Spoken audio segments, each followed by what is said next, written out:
Hi, my name is David Bergvinson, and for August 17th, 2021, we're going to be looking at weather anomalies around the world, as well as introduce you to a new powerful tool to help us assess food security in real time.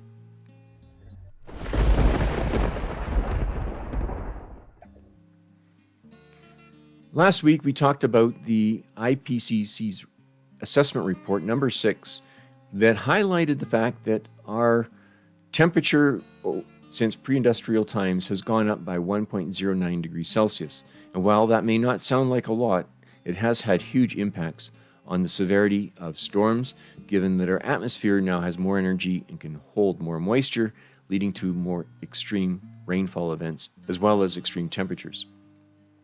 The BBC really called this out by calling it Code Red for humanity. So we do need to use modern analytics to inform policy in order to collectively work together in reducing our greenhouse gas emissions around the world. Now, the impact then that this is having on rainfall, we can see over the last 30 days around the world, where rainfall has been below normal in the case of the southern part of Canada, the Corn Belt of the United States, as well as parts of India and Southeast Asia. When we look to the forecast, we see that over the next 15 days that rainfall will increase above normal for the western provinces of Canada, which is welcome relief for the forest firefighters there. Above normal rainfall conditions for the southern part of Mexico, Central America, as well as above normal conditions for countries like Nigeria, as well as the southern part of China. When we zoom into rainfall variability, though, over the next 15 days, and we take the case of Eastern Asia as an example, when we look to Vietnam, we see that the rains over this summer have been below normal. Normal is indicated by this yellow line and weekly rainfall by the blue bars.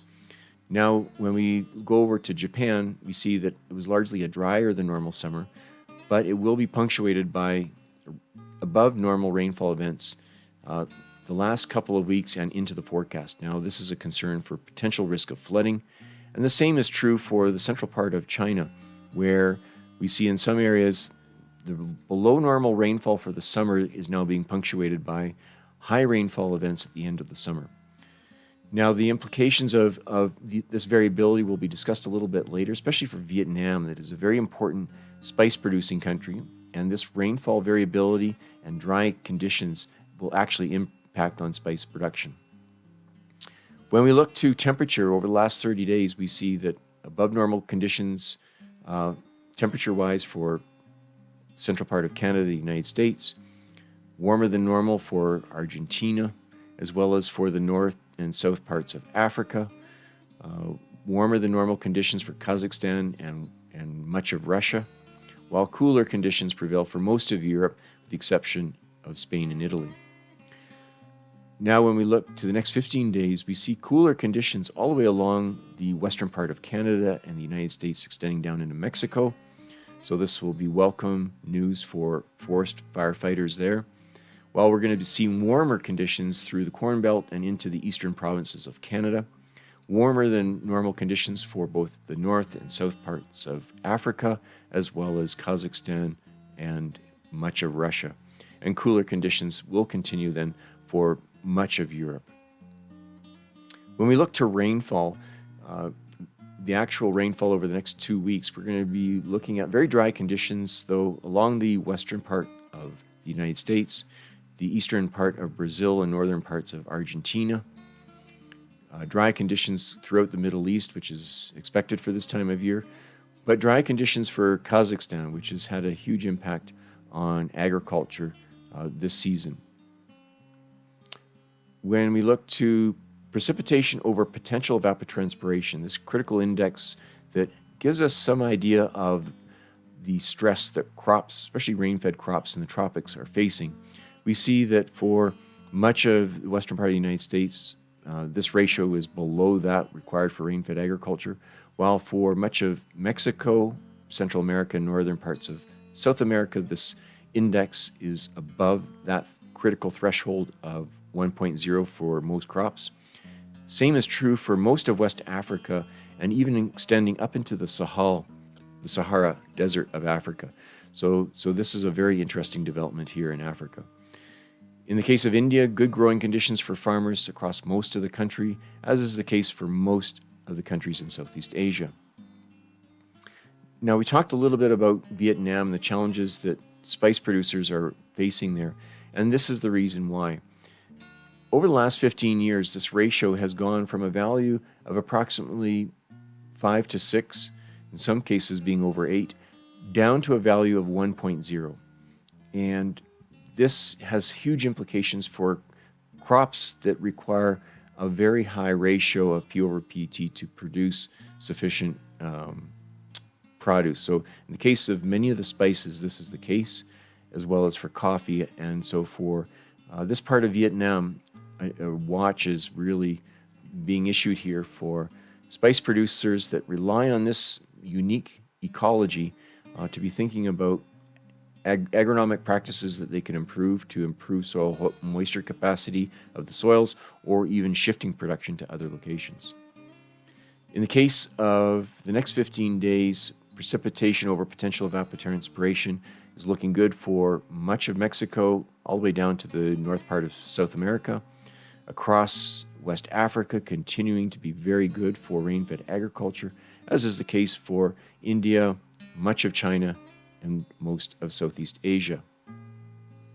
Now, one exciting tool that was developed this week is a dynamic agro-ecological zone index that allows us to look across the world and break production zones into 3 major categories: productive zones that have a ratio of P over PT normally above 1.1, suitable lands that have rainfall over evapotranspiration between 0.8 and 1.1, and marginal lands that have that ratio between 0.5 and 0.8.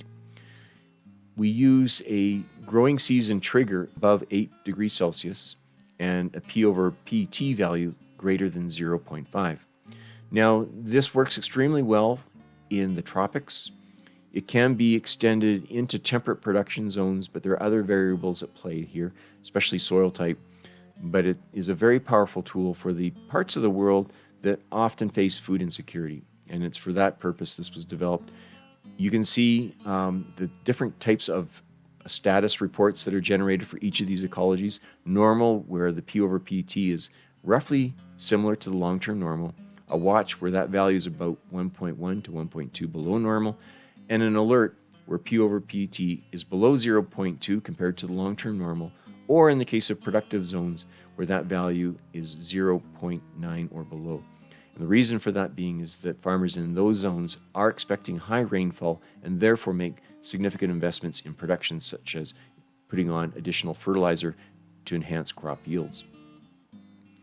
So when we have a look at the world, we can actually then see these different production ecologies, the drier areas such as the western part of the United States and much of Brazil. We see more productive zones such as West Africa and India when rainfall patterns are close to normal. But it also then flags areas that normally have high rainfall, such as the southern part of Nigeria, and where that rainfall has fell below normal and therefore posing a potential risk, especially for productive farms. So this gives us then a way to assess, depending on the different agroecologies, where food security could be compromised, and therefore helping organizations, countries, and farmers get ahead of these risks by investing in appropriate infrastructure or even shifting the cropping practices in coming seasons. Now, when we have a look at West Africa, we see that for much of West Africa, the rainfall has been very good, leading to good production all the way across.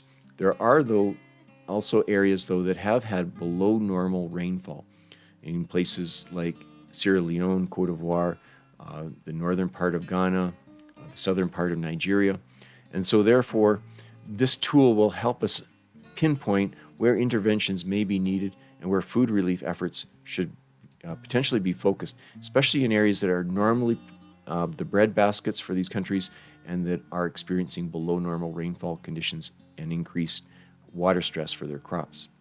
We also see in this graph the migration of the ITCZ moving further north up into the Sahara Desert. Very good growing conditions across the Sahel. There are some challenges, though, in countries like Mali where the rainfall is below normal. And so by layering over this analytics with population maps, we're actually able to assess how many people are impacted. In the case of Mali, this affects about 900,000 people where crop production is under an alert based on growing conditions for this season. We can also look over at East Africa to see how South Sudan and Ethiopia are doing. And we see that by and large, production has been very good this summer. There are areas, though, for example, in South Sudan, where rains were expected to be high, but in reality, they were much below normal. And this issued an alert. And so people impacted in both countries translate to about 4 million people in Ethiopia impacted by lower than normal rainfall conditions that could impact production, and about 3.5 million people in the case of South Sudan.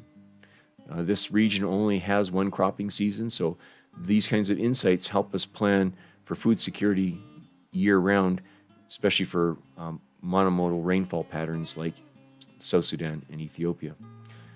Now, I mentioned that we can integrate these analytics with populations, and so here you see in this column the population for different agroecologies in South Sudan.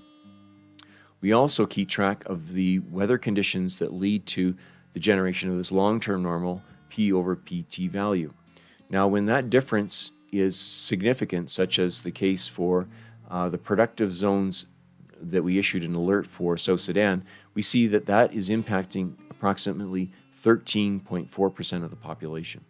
So this would help governments understand where populations are risk, the extent of the risk as far as its potential severity, and then to get ahead of these emerging humanitarian crises so the cost of the intervention is much lower and human suffering is also reduced.